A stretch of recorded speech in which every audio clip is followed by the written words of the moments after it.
The following podcast is sponsored by Structure Tech. This is a document where I did some deep dives with probably about half a dozen to a dozen real estate agents. What do you negotiate? What they successfully negotiate and what stuff just drives sellers nuts?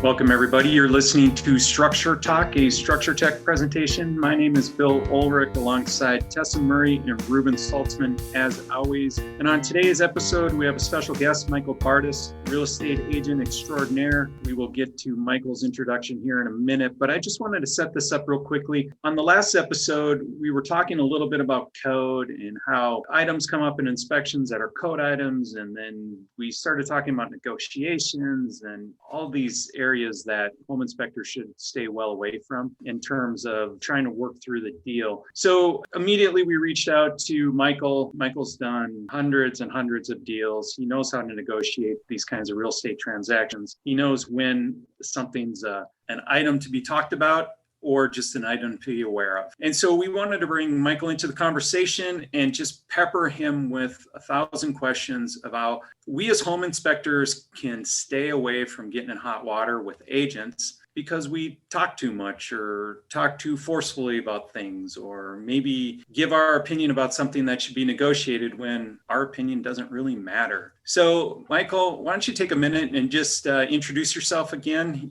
This is a second go for you, so I'm sure people are familiar with us, but why don't you go through what agency you're with and your experience and all that good stuff? Hello, I'm Michael Bartus, residential realtor over at Lake Sotheby's International Realty. I'm licensed in Minnesota and Wisconsin. My dad was a builder for 40 years, and so I grew up in a building and real estate family, so it's in my blood and absolutely love what I do. Awesome. Thank you very much. So, Ruben, I'm going to throw this over to you. You've got a document that I'm looking at on my screen. It's called Negotiations After the Inspection by Ruben Saltzman. This is your interpretation of what should and should not be negotiated, correct? Well, a little bit, yeah. It's not necessarily my interpretation. This is a document where I did some deep dives with probably about half a dozen to a dozen real estate agents who we work with a lot. I think I looked at our database and said, who do we work with the most? And I had conversations with all of them saying, what do you negotiate? What's a successful thing? And I'd give them a list and I'd say, what about this? What about this? What about this? And I'd have them get back to me on all this stuff, saying what they successfully negotiate and what stuff just drives sellers nuts. And it creates a lot of bad feelings when people ask for sellers to fix things. So it's not necessarily mine. It's more a compilation that I put together. It's not much of this is my opinion. I know that it'll come across sounding that way because I put it together, but this is all a bunch of real estate professionals who really weighed in to get this put together. Okay, we're going to talk our way through this document a little bit, but first, Michael, can I ask you this? What should home inspectors say to a client when they look at us and ask, is that something we should negotiate? I would definitely defer to their real estate agent because the real estate agent knows all the background on the negotiations. The inspector has no idea the difficulty that we may have had up to the point of inspection. Sometimes it was a really, really brutal negotiation just to get to that point. So the inspection, it should be just, hey, this is the inspection. I'm going to hand it off to your realtor. I'm going to let your realtor negotiate this for you. Thank you. That is required listening. Everybody, I'm going to pause here and just put a stake through this comment right now. Every single home inspector in the entire country should listen to what Michael just said. Set your ego aside, deliver the facts, allow real estate agents to do their job. I think we're done with this podcast, Ruben. All right, that's a wrap. Thank you for coming on the show, Michael. I don't mean to be that upfront, but there's just something that we do where we just can't help ourselves sometimes and want to inject ourselves into this conversation. And thank you, Michael, because I've done that in the past where people want to press a third party for what they should do. It's like, no, I don't know your financial background. I don't know how hard you negotiated, just exactly everything Michael said. And if you turn it around and just be like, this is between you and your agent, I think people just relax a little bit. Now we can go on, just do our job, fact finding. So and if I could add a little bit to that too, sometimes the real estate agent is not at the inspection. So you are their only body to talk to. And if I just gave you bad news, like if I'm your doctor and I say you have cancer, let's say, but I say I'm not going to talk to you about it, go talk to your best friend. That would be kind of a little unsettling, right? So I think it's important, and with COVID, it's been hard, right? Because you guys were not allowing the realtors to be at the inspection. I go to all my inspections, if allowed to, for that exact reason. Because when they are going to turn to you, I'm going to have them turn to me. And I'm going to say, you know what? That is something that we will probably be able to ask the seller to fix, because that is a health and safety concern. But if something else comes up that says, you know what, the insulation is only 5 inches high and it should be 20 inches high, and the buyer's freaked out that it should be 20 inches high, I'm like, nope, we're not getting that. So it's important to nip in the bud right then and there versus no realtor there. That's putting you guys in an awkward situation. Then this 40-page inspection report comes over, and now the buyer has to digest all that. And then they remembered the awkwardness during the inspection. And then the realtor is kind of left with this really goofy kind of situation. And we might be under a deadline to kind of clean up this mess. So I think it's important that the realtor be there. Now in real estate school, they tell us not to be there because it creates a liability. Because if I suggest something like, hey, I think we can ask for that water heater, or, don't worry about that insulation, it's not a big deal, then I could be somewhat held liable for making those suggestions. So there's kind of a slippery slope that we ride in real estate as realtors. Well, and Michael, it's so funny you bring that up. There's a class that Tessa and I teach. It's a 2-hour class called Hassle-Free Home Inspections.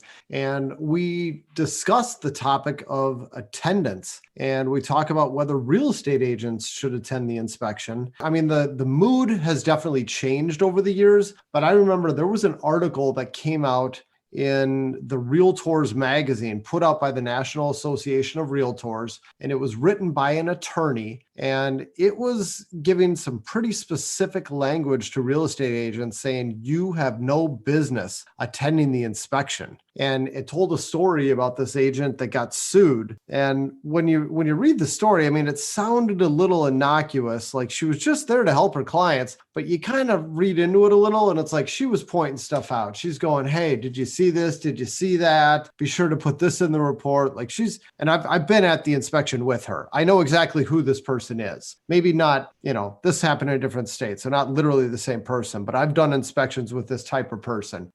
And she put herself in a bad situation. So a lot of agents kind of took that to heart. And a lot of brokers said that for a long time, saying, don't come to the inspection. Now, I think the mood has changed a little bit. People are a little softer, but it's interesting to hear you say that schools are still doing this. How recently have you heard of schools telling you not to attend the inspection, Michael? Well, this was from when I first got in the business 15 years ago, but that stuck on me. Okay. And I do have continuing education that I have to do, every year and every 2 years. That tone hasn't really come up in the most recent training, but I remember it from my very first years of being instructed, and I was very impressionable because I was a sponge and I wanted to absorb all this information. And, you kind of stick to what you grew up knowing. And that's a problem too with some of the realtors out there that don't believe that radon is a problem, that it's some sort of plot from the EPA. So depending on how long a realtor's been in the business, you might have different training that you had, and you may not have changed or adapted to it. Ruben, wasn't that article like from 2000 or 2002 or something? Yeah, that's about right. I want to say 2002. That sounds about right. Yeah. I got in the business. Yeah. It was right around that time. Yeah. Yep. Right. And wasn't she sued by her clients because something was, Yeah. The real estate agent was sued. The article was written by an attorney, but the real estate agent was sued, and the article never said how it turned out. So I contacted the author, and she got back to me, and she said that basically the real estate agent's insurance company ended up paying out on that claim. So in other words, she lost. And she was sued because the clients moved into the house and they found something that, quote unquote, she missed because she was behaving like a home inspector. So exactly. I mean, they sued everybody. They sued the seller, the home inspector, but they also sued the agent. So everybody ended up having to pay out on this one. I mean, really, it's something the home inspector missed, but unfortunately, the agent had to pay. So, Michael, can I ask you a question just on the industry? Do you think the industry does a good job of teaching you as an agent the skills to negotiate? No, they don't. It's all been trial and error. It's, me selling hundreds and hundreds of homes and dealing with certain situations, and these certain things come up. And so I've had to adapt to what I've been thrown into, more or less. I'm a big home warranty guy. So I sell a lot of home warranties. The reason is I had an inspector inspect a home. Wasn't Structure Tech, was before I got introduced to you guys, unfortunately. And the buyers moved in and their right burner on their stove went out. And my buyer called me up and said, "Hey, Michael, your inspector missed the burner on the stove, and now I got to go out and buy a new burner. I don't think this is right." Now, I could have said, "Too bad, too sad. It's a home. Things fail. I'm sorry that happened, but there's really nothing we can do. We've already negotiated what we can negotiate. You would have had a chance to turn on the stove when we did our final walkthrough." And I ended up buying them a home warranty. So that's where I kind of learned about home warranties. And then I started researching home warranty companies. So I'd say I'm a big home warranty guy. Can I ask you, what home warranty company do you like? I like Cinch home warranties. It used to be HMS. Okay. And the reason why I like them is they often don't decline the claim. And I have a local resource that I can call and say, "Hey, my client made a claim and they didn't really like how it went. Can you get involved in this?" And she gets involved and does an amazing job. So you've got a good advocate. I do. And you really need that because in the north, like in Minnesota, the percentage of home warranties that are sold compared to the south is very different. We're not used to home warranties up here in Minnesota. I'd say I don't know the statistic. Maybe someone can look it up, but I think it's maybe like 10 to 15% of homes up in the northern areas get sold a home warranty, where in the south it's like 75%. Like it's like some huge. Why is that? I don't really know. It could be where the home warranty companies are based and they do a better job of marketing. That's like where the source of the warranties are from. Like I don't know where ServiceMaster is based, or some of these home warranty companies are located, but it's just we're not used to home warranties in the north. Hey, Michael, can I ask a question? Is that kind of broken out to per capita, like as a percentage, or could it just be pure numbers that more transactions are happening in the south versus up north? Yeah, I don't really know, where I heard that from. It might have been from the home warranty company themselves. I could ask my rep at Cinch and ask her for the differences out there, because I think it's an important thing, because if you're not conditioned to something, you may not, because there's a lot of horror stories of home warranties out there. And I have horror stories of home warranties where something should have been covered and it wasn't. So there's a lot of bad press of home warranties out there. And I think if you have the right team in place, and that includes getting your furnace and air conditioning looked at by an HVAC professional, that will set the stage for a successful warranty claim on a furnace or air conditioner. But if you don't have a line in the sand where your HVAC was looked at and deemed in good working order, you don't really have a good basis to get that claim to happen. So I'm a big HVAC certification guy as well. So you're saying there's no pre-existing conditions that are allowed for HVAC equipment to be warranted then? No, it's not saying that. It just gives you a better case. Okay. It gives you a smoking gun, because you can say, and an HVAC professional was here. They looked at it and there were no issues found. There was not a cracked heat exchanger. Now there's a cracked heat exchanger, not a pre-existing condition. I want a new heat exchanger. I want a new furnace. Mm-hmm. This is interesting because we're kind of back to setting expectations. And, this negotiations conversation is a lot about expectations. And the home warranty conversation is a lot about expectations too. I know a lady who bought a house about 18 months ago. The furnace was from literally 1955. And when they moved in, it failed and they had a home warranty, and the home warranty actually paid a little bit of money towards this furnace, which to me, I think they had every right to be like, are you kidding? From 1950? But it feels like somebody should have prepped them that, yeah, you've got a home warranty, but you have a furnace that by any standard is ancient. So if it fails, it's no surprise to anybody. But if they would have had it certified, I bet you would have a bigger gun. I agree with you. Totally because agree. then it's not pre-existing. There's so much to talk about here, Michael. Got a big list of questions I've already written down about this. We may not get to negotiations after the inspection, but we might have to do a part 2. But for home warranties, what's the average cost on one of those? About $650 if you really beef it up with $100 deductible and then adding a washer and dryer. You have to kind of be careful when you order them. And definitely, this is to all the realtors out there that maybe don't sell home warranties, just make sure you have a conversation with your local rep and make sure that you understand what boxes you're checking and what they cover. Because I've made that mistake because like on the cinch one, it says washer and dryer combo, for instance. Well, washer and dryer combo to me means, oh, that's a stackable washer and dryer combo. But no, it means it includes the washer and dryer together. So like that's like a simple mistake that I've made because I didn't understand the language. And then I had to call and get clarification and say, what does combo mean? So just make sure you understand when you're ordering the home warranty that you understand what boxes to check. Sure. But I find it's about $650 for the ones that I do for how the way I set them up. Okay. All right. And so is it usually the real estate agent who orders that, or is it the home buyer? Well, in the Minnesota purchase agreement, there's actually boxes you check and it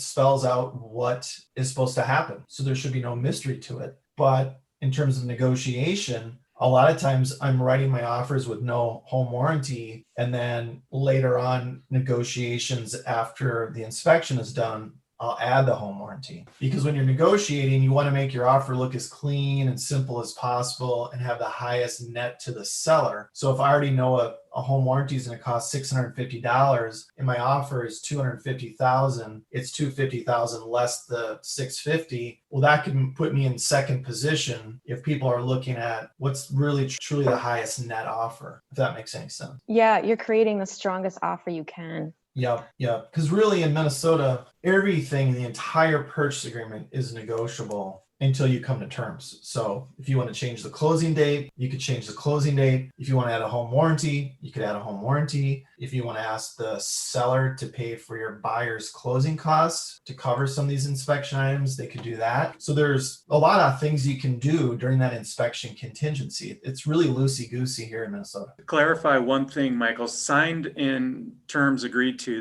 that means everybody's put their final signature on it, right? Yep. Okay. And for the warranty, what would trigger you to ask a seller to kick in home warranty? Yeah, it's a good question. So I kind of look at the body of work of the inspection and I look at some of the things that kind of came up. And so let's say there's an old water heater, but it works. So it's a 1972 Sears Roebuck water heater, but it cranks out the water hot to a large family, let's say. Well, in your inspection report, you're probably going to say it's end of life and should be replaced, right? Because it should, but it works. So if I think that's something that the seller is going to say, I'm not replacing the water heater, because in my opinion, they shouldn't if they disclose it works, then the home warranty would cover a water heater if it failed and you wouldn't have a pre-existing condition because it worked. Okay. All right. The appliances are from 1990. And I'm kind of nervous that some of the stuff's going to fail there. That would be a good home warranty situation. Or if there's just a lot of head scratching, maybe electrical stuff that we're not going to be able to get fixed, and I think it's going to become a problem down the road, then maybe that's something that a home warranty would cover. Sure. That makes a lot of sense. And bringing that up, that's a big part of the reason that we put this document together was because so often, and I've said this so many times, I probably said it on the podcast before, I'll be talking to one person who's at the inspection, I'll be talking to the husband and I'll say, yeah, the water heater's 20 years old. They usually last about 10 years, maybe 15 years. So you're kind of on borrowed time. And then that's all I'll say. I'll just say it's old. And I tell people this because we follow the ASHI standard of practice, the American Society of Home Inspectors. One of the things that they say is that we are required to report on components that are at the end of their serviceable life. And there are national standards for how long a water heater is going to last. And if it's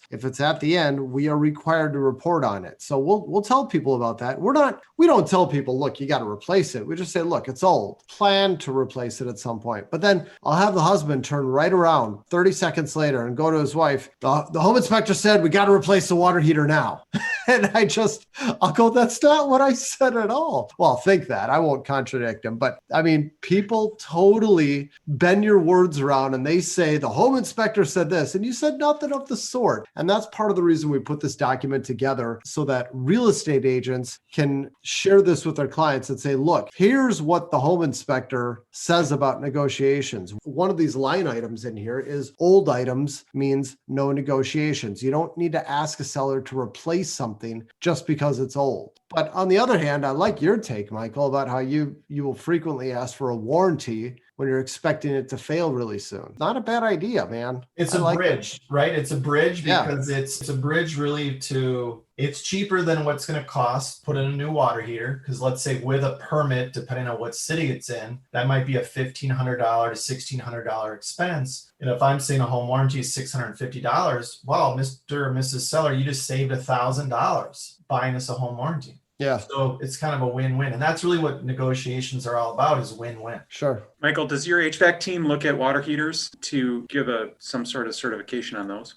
They don't. They have a different team with plumbers. So you probably have to have a plumber look at that, I think is what jurisdiction a water heater would be under versus just a HVAC person. Have you ever been denied a water heater replacement on a failure? Yeah, actually, I have an interesting story. I'll try to be brief, but I had a client have a water heater. It had stickers on it for every year it had been maintained. So someone was draining the water heater every year. I don't know anybody that does that. I've never seen a water heater that had stickers that showed this was serviced this year, this year, this year, this year, this year. So client bought it. We got a home warranty, not from the company that I endorse, and they denied the claim. Right after they moved in, the water heater failed and the home warranty company denied the claim. And I'm like, how can you decline this claim? It had all these stickers on it. And they said it was a pre-existing condition. And I'm like, so anyway, I no longer use that company because of how they treated my client and me during that situation. I just thought that was absolutely crazy.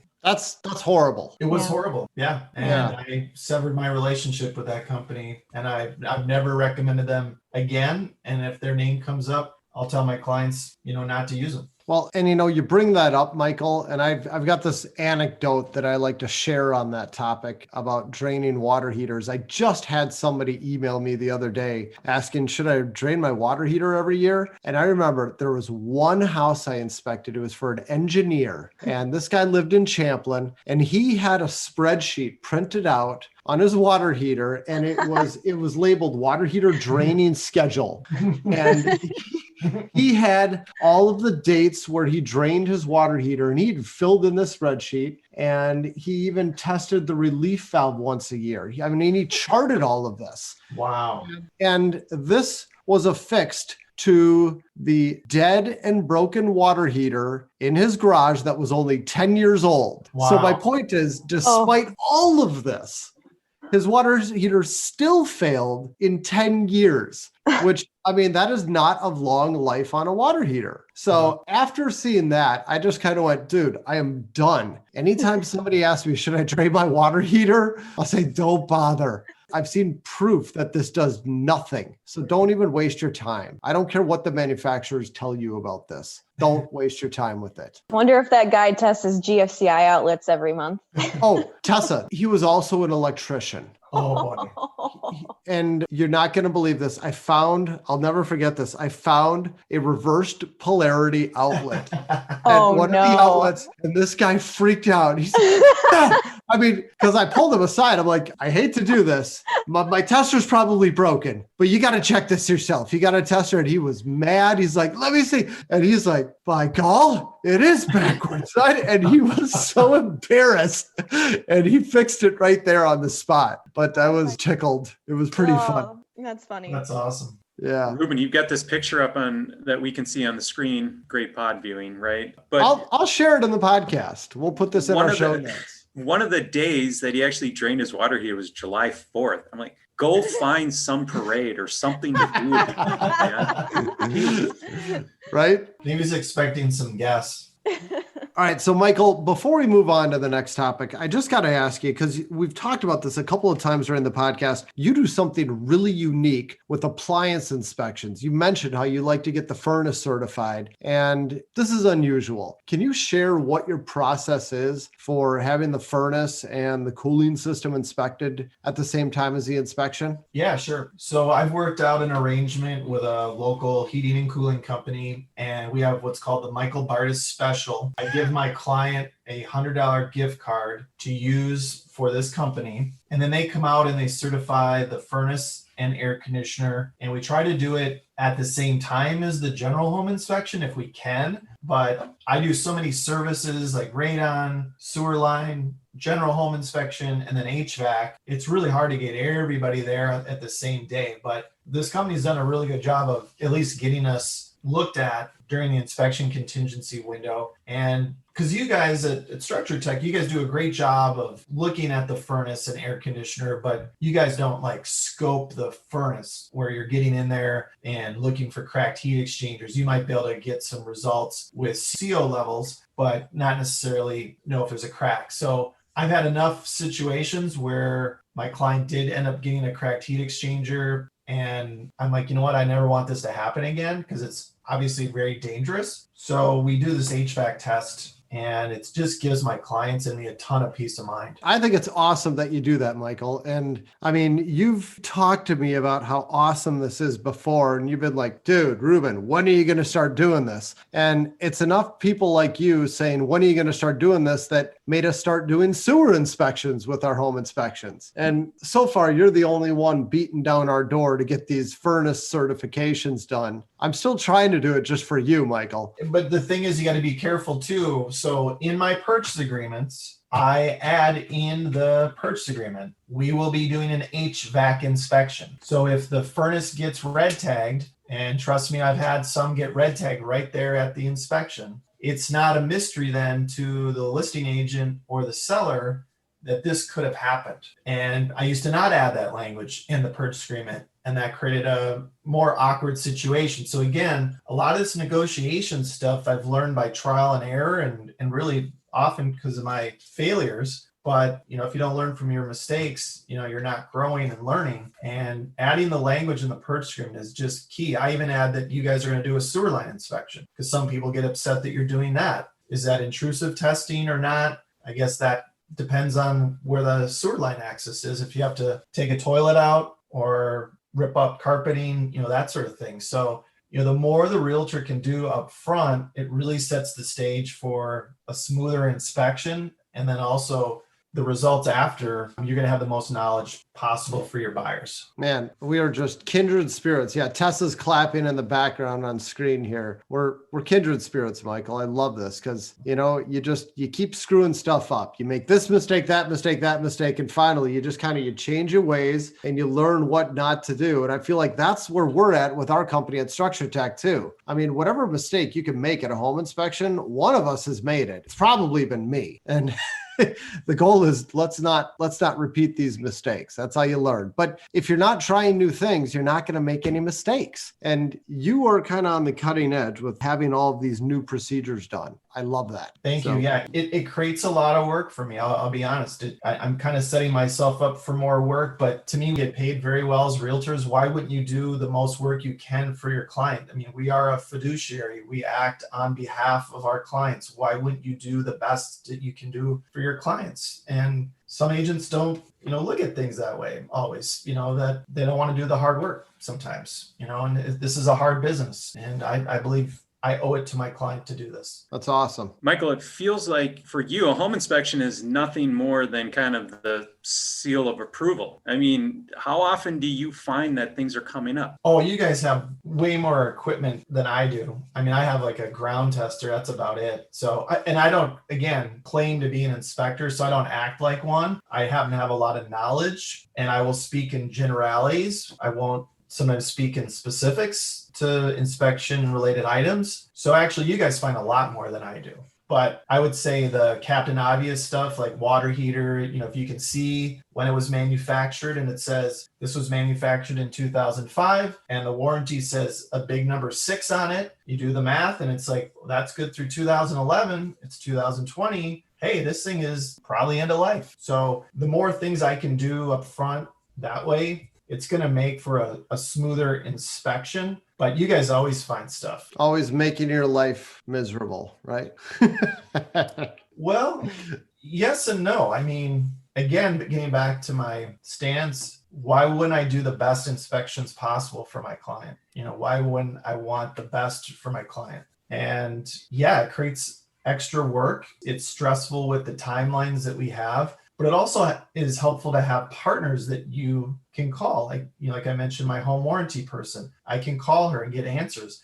I have a radon installer. I can call that person, get a quote within 24 hours. So, if you have all these resources where you can make a quick call and you can get some numbers, there's power in knowledge and numbers. And if you don't have like a team that you work with on a frequent basis as a realtor, you really need to get that because it's really powerful when you're negotiating inspection items. Because if I'm going to ask for $5,000 for a water heater replacement, let's say, well, that's not a realistic number. So if you're going to come back as an agent and negotiate and you're not playing with the same playbook, me as a listing agent, I'm going to say, you know what, this agent doesn't know what they're doing. They're asking for crazy stuff. I don't think I want to work with this buyer. Well, now you've got a seller who's not going to work with a buyer because their agent doesn't know these things. So the agent needs to have some general knowledge on this stuff. You got to be realistic. To me, a good negotiation is a realistic negotiation, not one that's pie in the sky, because you're not going to get anywhere with that. That's good. Getting back to this document, Michael, and you're talking about negotiations, you and I started chatting about this before the podcast. I said, hang on, let's save it. There's basically 4 things that we list that could be done for negotiate. Well, that can be done after the home inspection. One is do nothing. We always say that's what should be done with about 95 to 98% of the stuff that comes up with a home inspection. You have the understanding that it's a used house. Nothing's going to be perfect. And you don't need to ask the seller to fix everything that shows up on the report. You shouldn't. Another is cancel the purchase. That does happen. Another is asking the seller to fix stuff. And then another is asking to kind of change the price. Renegotiate the price. I guess there's usually a few different ways that could happen. I mean, it's a matter of just changing the purchase price. It might be a matter of shifting some of the closing costs to the seller. A few different ways to do it. And you had said this should probably be expanded. Could you talk about what else could be added to this list, Michael? Well, as I mentioned earlier in the podcast, we talked about in Minnesota,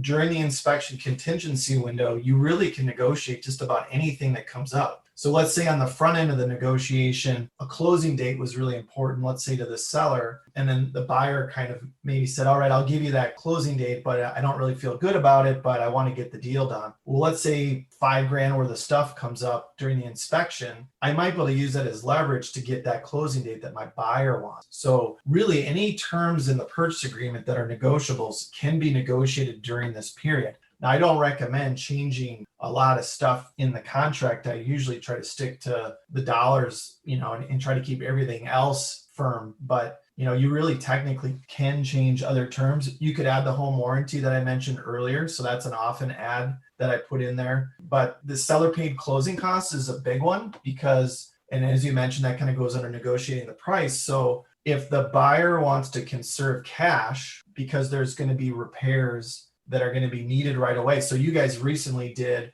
an inspection for me and the furnace is bad. And I got that verified by my HVAC guy. Well, that's going to be money out of their pocket the day they move in. And the seller didn't really want to do the work because we don't know if we can get an HVAC person in there in time to get the work done before closing by the end of November. So we basically got the seller to pay the buyer's closing costs of like $5,000. And in total, they're getting $10,000 in seller paid closing costs. And I was able to do that in a seller's market. So again, if you're realistic with your numbers, you still can negotiate some pretty big things. It's all in how you structure it and how real you are, how transparent you are with the other side, the listing agent in this case. He and I developed a good rapport that he knew I knew what I was talking about and I wasn't asking for pie in the sky things. So yeah, so the seller paid closing costs is probably the biggest one. And if you want to put that under your negotiate the price thing, it's less net to the seller when you negotiate the seller paid closing costs. Sure, that makes sense. So moving along with this document, we kind of start out by talking about stuff that shouldn't be negotiated. And again,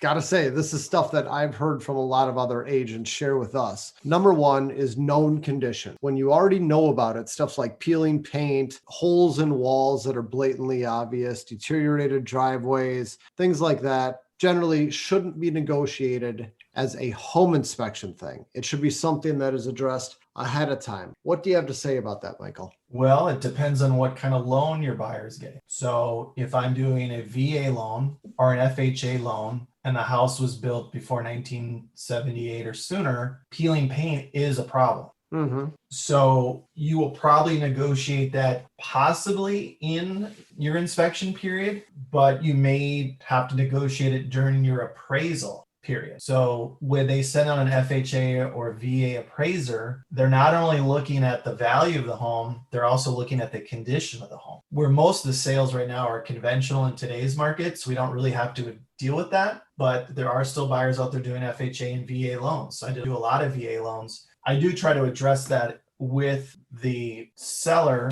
and listing agent on the front end. There's a place in the purchase agreement under the VA section that says they will pay up to a certain dollar amount for repairs. So you can plonk a number in there. So if I kind of look at the house and say, you know what, an appraiser might find some chipping paint and they may make the seller repaint the entire garage because it's from 1925 and it's got chipping paint all over it, I might throw a $750 number in that spot. But otherwise, yes, I don't really negotiate paint. Okay. Another item for no negotiations we talked about is old stuff. We already kind of covered that. Another one would be minor defects, little things like missing cover plates at outlets, missing caulk, dirty furnace filters. The one that I love, I had to do this when I was selling my house in Minneapolis, was putting on a window well cover, like a $10 window well cover. That's what I had to do. Normally, these things shouldn't be negotiation items when you're buying a house. What do you have to say about those? So these are the dirty furnace filter, caulk, those sorts of things. Yep. Yeah, I mean, I do come across this caulk thing a little bit where let's say you guys have the moisture meters and there's water around, let's say like a toilet or shower and it's excessive levels.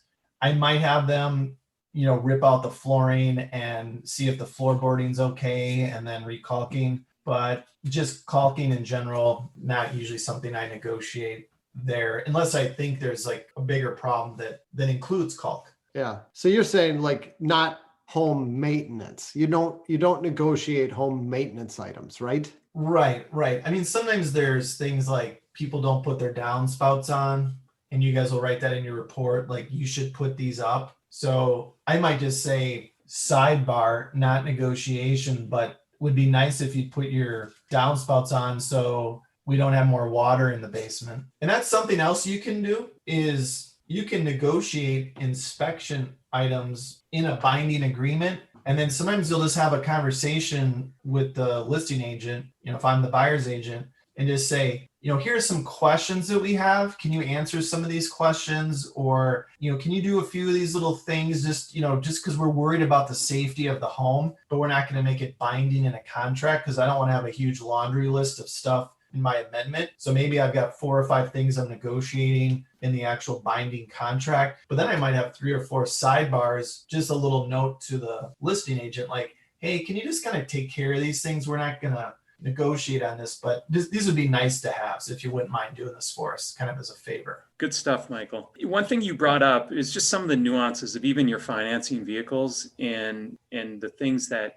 their people might be looking for that we as home inspectors, again, we're out of touch with VA financing or FHA financing. This means really nothing to us. So when we get on our soapbox and be like, that chipping paint, that's nothing. Well, maybe it's something to somebody, and chances are if they're in that financing vehicle, that $750 might be a make or break deal for them. So great point. And also, again, talking me off the ledge where I want to send everybody back to their agent to have these conversations. You do need an advocate inside the house. I just hope we all understand as home inspectors our place in this equation, which is fact finders, not negotiators. So, Michael, thank you for all the time. I think we have to put a wrap on this show, this episode, because we could talk literally about this all day long and never run out of topics. So thank you so much for your time. I'm sure you've got a busy schedule. I know agents in your position are crazy busy right now. So we really appreciate you taking this time out of your schedule to give it to us. Thanks everybody else for listening. We do appreciate your time as well. You've been listening to Structure Talk, a Structure Tech presentation. My name is Bill Ulrich, alongside Ruben and Tessa